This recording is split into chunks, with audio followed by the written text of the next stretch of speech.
When I was younger, I used to play this game where I would hold my breath as absolutely long as I could just to see how long I could do it. Sometimes I would do it when I was just standing around. Sometimes I would take a deep breath and go underwater and see how long I could hold my breath, or see how far I could swim before I had to come up to the surface and gasp for air just to see how long I could do it. Then there were times when I was playing games like hide and seek or something like that where I'd try to make my breath really shallow so that if I was under the covers or I was behind a curtain, that it wouldn't move the covers or move the curtain, or it wouldn't make as much sound when I was breathing. Anybody else do that when you were younger? Anybody else at all? Yes, a number of people who have done that. Now, the interesting thing for me is that still happens. That still happens, but I'm not playing a game and I'm not doing it on purpose. I can find myself during some times of day, during some times in the week or month, where I have just stopped breathing. Not to the point where I fall over on the ground, but where something has just caught my breath and I'm not even aware of it. I've just stopped breathing, and it's not usually because something wonderful has happened, right? And then there are periods of time where I notice that I haven't taken a deep breath in days. That I haven't taken a deep breath in days. And that's never a positive sign for where I am in terms of my mental and spiritual and physical health either. As Doreen was talking about, and as many of you know, taking deep breaths is really healthy. And I'm not going to ask you to do that. We're not going to go through a deep breathing exercise right here. If you would like to do that, maybe that will be happening at the 11:30 session today in the living room with Heather. But taking deep breaths is important. It can be cleansing. It can bring peace. It can bring greater awareness. It can bring a sense of spirit back into the lungs. And that is wonderful for our bodies, and that is wonderful for our minds, but sometimes our souls need something. Sometimes our souls need something, and that is when we need to breathe the Spirit in. When our souls are lacking that, we need to breathe the Spirit in. How does that work? Let's take a look at the Scriptures today and see what God has in store for us in the Scriptures today. So we're in the Gospel according to John chapter 20, and just for your information, in case you didn't know, the Gospel according to John has 21 chapters, so we are very close to the end of this Gospel, and some of the most important things that are said at the beginning of Gospels and at the end of Gospels, because these are some of the most important last messages at the end that Jesus is going to have the opportunity to pass on to the disciples and therefore on to us. And it starts when it was evening on that day, the first day of the week. Anybody have a guess as to what day that was? It's not a Sunday, right? It was Sunday. It was Easter Sunday evening. On that day in the evening, it was that first Easter Sunday. Earlier in that day, this was the story in John where Mary Magdalene encountered Jesus in the garden after Jesus had risen. We talked about this on Easter, a number of weeks ago here. That was the passage that we read, and it says, when it was evening on that day, the first day of the week, and the doors of the house where the disciples had met were locked for fear of being attacked, imprisoned, or tortured. Because what happened to disciples after their leaders, if they were claiming to be the Messiah, or they were claiming to try to overthrow Rome, or they were claiming to try to undermine the religious leaders, after they killed the leader, they went after all of the other people. So this is the day we're talking about. Remember, Easter was not a celebratory day for the people back then in this time. It was a time of great fear and a time where they were isolating themselves. So Mary Magdalene and others who had heard about this came, and they came to this place, and they locked themselves into a room. They locked themselves into a room, and you could imagine maybe someone opening the curtains and looking outside and trying to spy and see if anybody was coming up. And you could imagine somebody after Mary Magdalene or others came in to tell this story of Jesus, that people might have taken sides. On one side they're oh yeah, we kind of believe what you're saying here. And other people are like, oh, there's no way that ever happened. That was an idle tale and you're making that up and you're just delusional and you're trying to have something positive happen that never happened. You can imagine the scene of the disciples, and of course there were women disciples that they don't talk about here in the scene and all of the different scenes in the Gospels. And they're locked in a room, desperate and afraid. And then Jesus fills that space there and just appears in the room. So Jesus is kind of like somewhere in between a purely physical state and a purely spiritual state, because people can touch him, people can see him, but he's able to just appear in the middle of a room. And he says, peace be with you. How do you think they felt? Scared, confused. Maybe some people felt good. Maybe some of the people who believed this were like, all right, he's here. My guess is most of the people were like,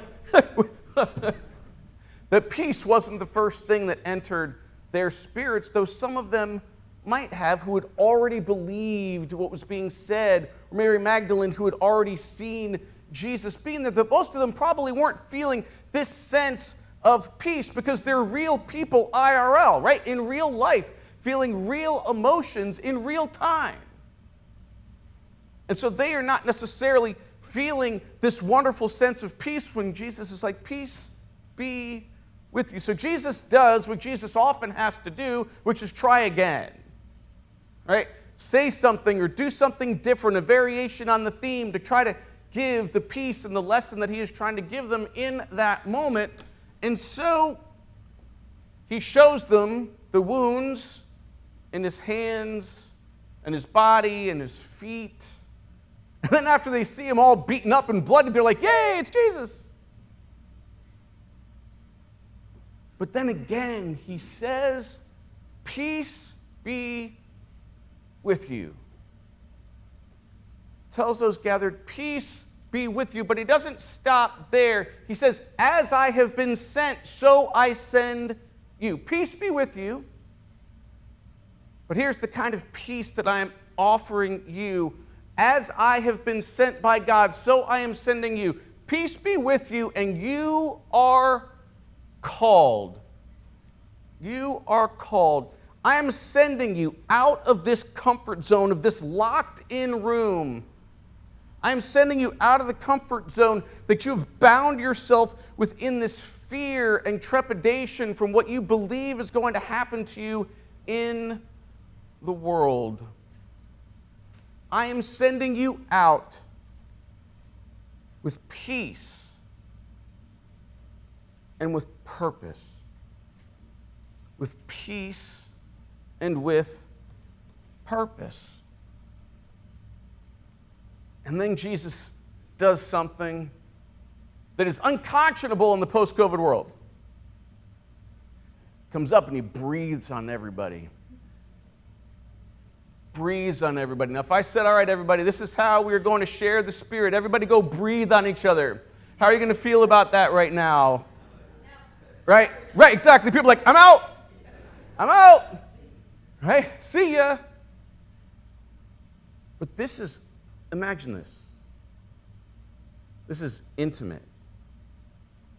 This is very intimate. Jesus coming up to the disciples, breathing on them and saying, receive the Spirit. Receive the Spirit. Now here's why there's an asterisk here. Because I want to talk about the word receive in this context. To receive something implies that something is being offered, but that you need to what? That you need to take it. You need to accept it. That it's being offered, but you need to receive it. Jesus didn't come with a big thing of fire or a brand and say, here's the Spirit.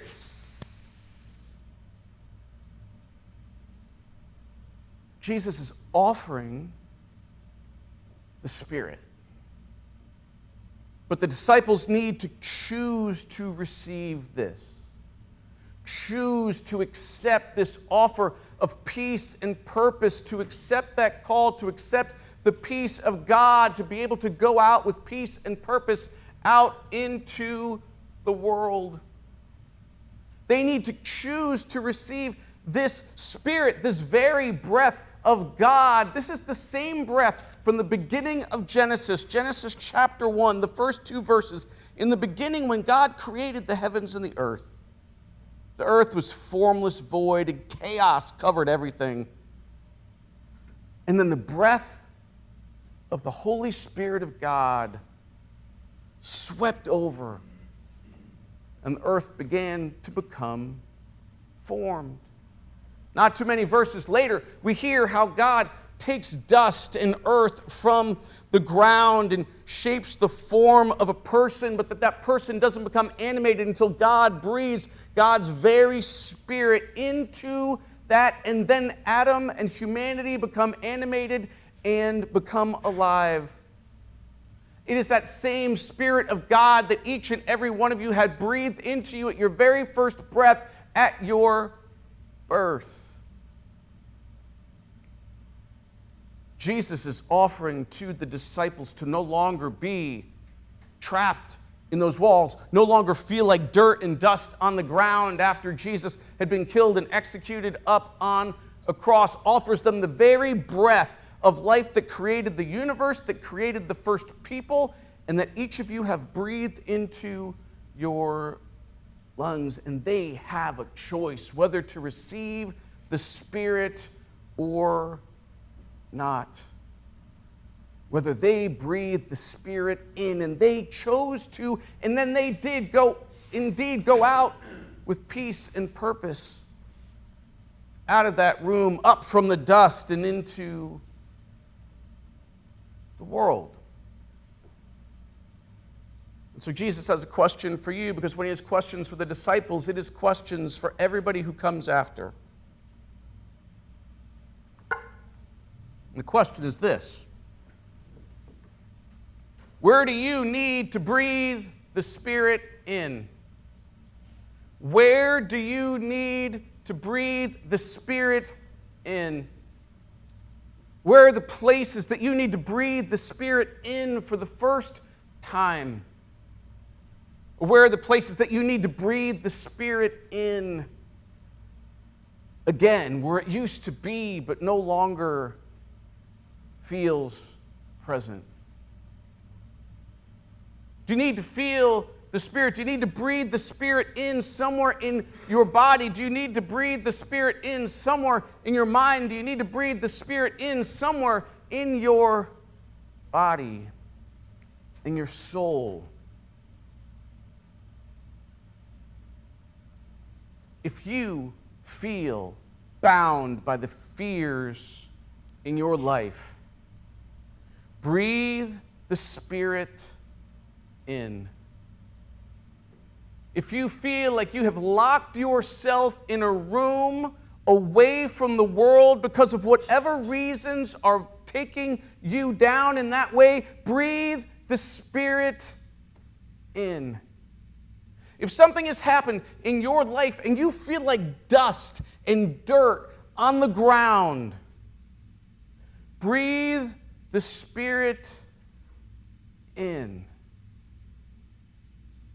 Breathe the Spirit into your mind. Breathe the Spirit into your tense shoulders. Breathe the Spirit into your hurting back. Breathe the Spirit into your lungs. Breathe the Spirit into the depths of your soul. Breathe the Spirit in until you feel it penetrating the cells and the blood of the marrow of your bones. That through that blood and through that marrow regenerates every cell, every piece of spirit, every piece of brain matter in your entire body, until you are transformed by that Spirit into your very depths of who and what you are. I don't know what you are feeling. I don't know where you need it, but there is not a single person in this church. There is not a single person online with us today. There is not a single person who's going to see a recording of this who does not have somewhere in body, emotion, or spirit that doesn't need a place where you would benefit from breathing the Spirit in. So regardless of how you are feeling today or how you feel tomorrow or a week from now, wherever you need it, breathe the Spirit in.